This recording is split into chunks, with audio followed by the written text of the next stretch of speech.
Cara, essa semana meu primo esteve aqui em casa e ele tava falando sobre uma coisa chamada boiceta. Eu não sabia do que se tratava, então acabei não dando atenção ao assunto.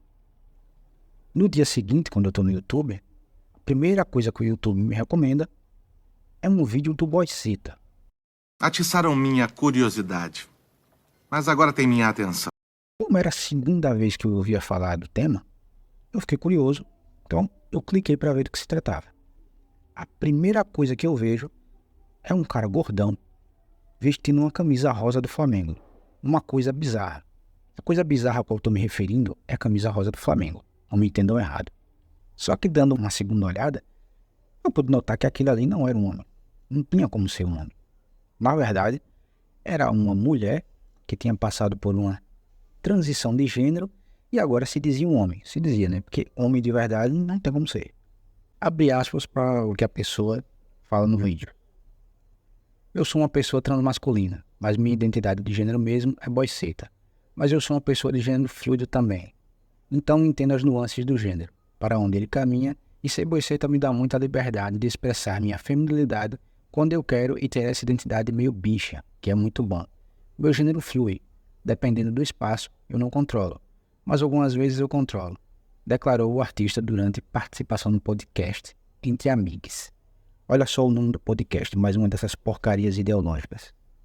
Linguagem neutra não existe, porque afinal de contas, no português, pelo menos não no português, os pronomes neutros eles estão dentro dos pronomes masculinos. Então quando eu falo bom dia a todos, automaticamente eu estou falando bom dia a todos e a todas também. Porque o gênero neutro da língua portuguesa está dentro do gênero masculino.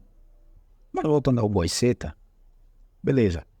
Ela se diz boiceta, ela é uma adulta, ela pode ser o que ela quiser, porque é a vida dela.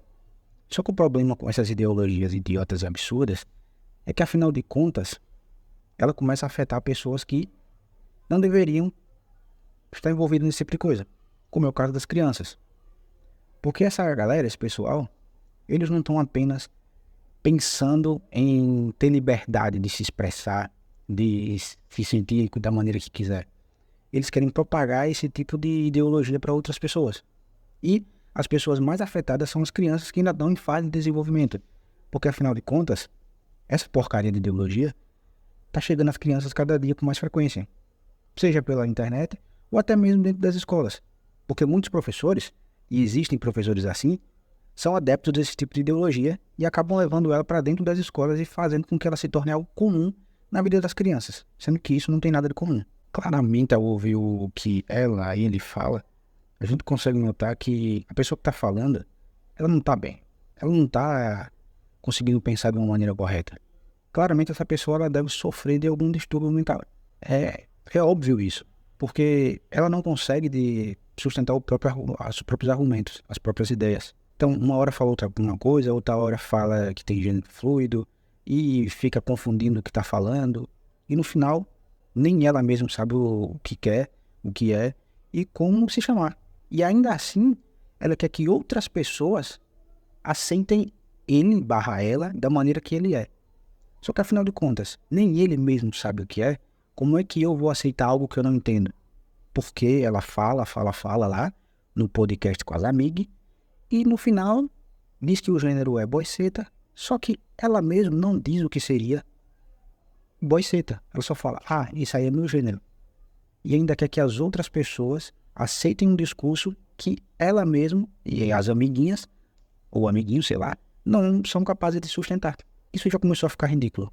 E eu, como pai, começo a me preocupar em como esse lixo ideológico vai afetar a vida das crianças. Porque, afinal de contas, são as crianças com quem nós temos que nos preocupar. Porque eles vão ser os maiores afetados com toda essa baboseira. E justamente na semana do boiceta, o Congresso derrubou um veto do presidente Lula que tem tudo a ver com o assunto. Abre aspas para a matéria. Congresso derruba veto e mantém proibição de verba para aborto e mudança de sexo. Deputados e senadores da oposição conseguiram derrubar, nesta terça-feira, 28, o veto do presidente Lula ao trecho da Lei de Diretrizes Orçamentárias, que veda a destinação direta ou indireta de verbas da União para promover, incentivar ou financiar diversos temas como aborto e mudança de sexo.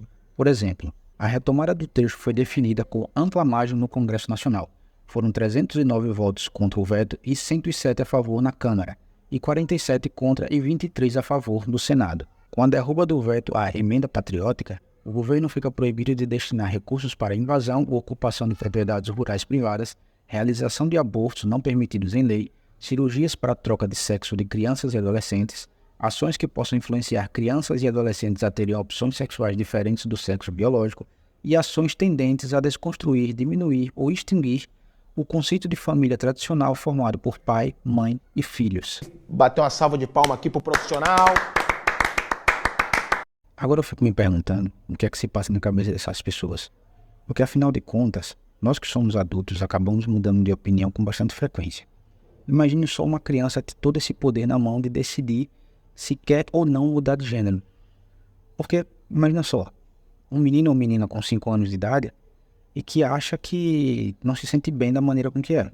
O que é até normal, muitas crianças não se sentem bem, você está num processo de desenvolvimento. Só que daí dá uma possibilidade dela mudar de gênero. Você imagina só, depois de 5, 6 anos, essa criança mudando de opinião novamente e querendo voltar a ser como ela era do jeito que nasceu. Não dá para acontecer mais. Então, essa coisa de criança mudar de gênero é inconcebível. Agora, a pergunta que eu quero deixar é: o que é um boceta?